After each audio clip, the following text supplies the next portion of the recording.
네, 이번에는 진료 지침 개발에 대해서 얘기를 좀 나눠보겠습니다.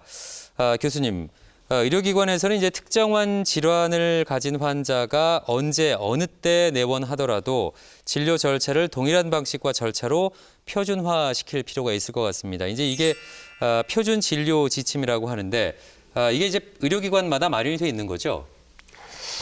실제로 표준 진료 지침, 영어로는 클리니컬 패스웨이, 크리티컬 패스웨이, CP라고 합니다.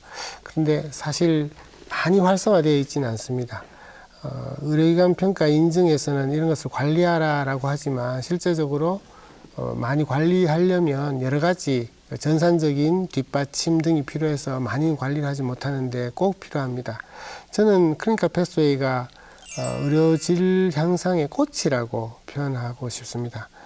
왜냐하면은 어떤 이 CP를 잘하는 병의원들은 그 의료기관들은 벌써 기본적인 것은 다 잘하고 있는 상황에서 하고 있기 때문입니다.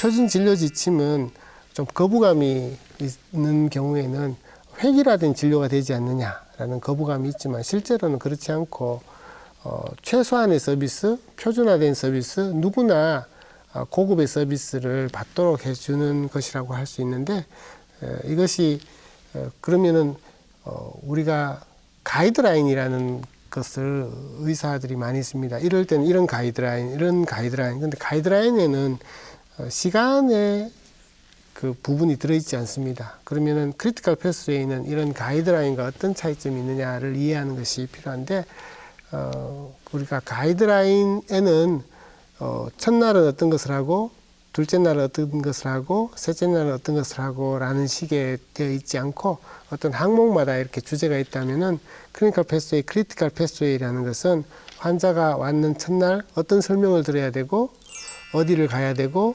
어떻게 움직여야 되고 처방은 이렇게 돼야 되고 하는 식의 그 태스크라고 하는 그 해야 되는 부분과 시간이라는 것을 매칭해서 규격화된 진료를 이렇게 빠지지 않고 밟을 수 있도록 하는 것이 표준 진료 지침입니다. 다른 말로 클리니컬 크리티컬 패스웨이라는 말을 드렸는데 클리니컬 프로토콜, 콜래보레이티브 패스 뭐 이런 여러 가지 용어를 쓰더라도 환자가 왔을 때 효과적이면서 표준적인 진료를 받도록 가는 흐름을 표준 진료 지침이라고 한다라고 이해하시면 좋겠습니다.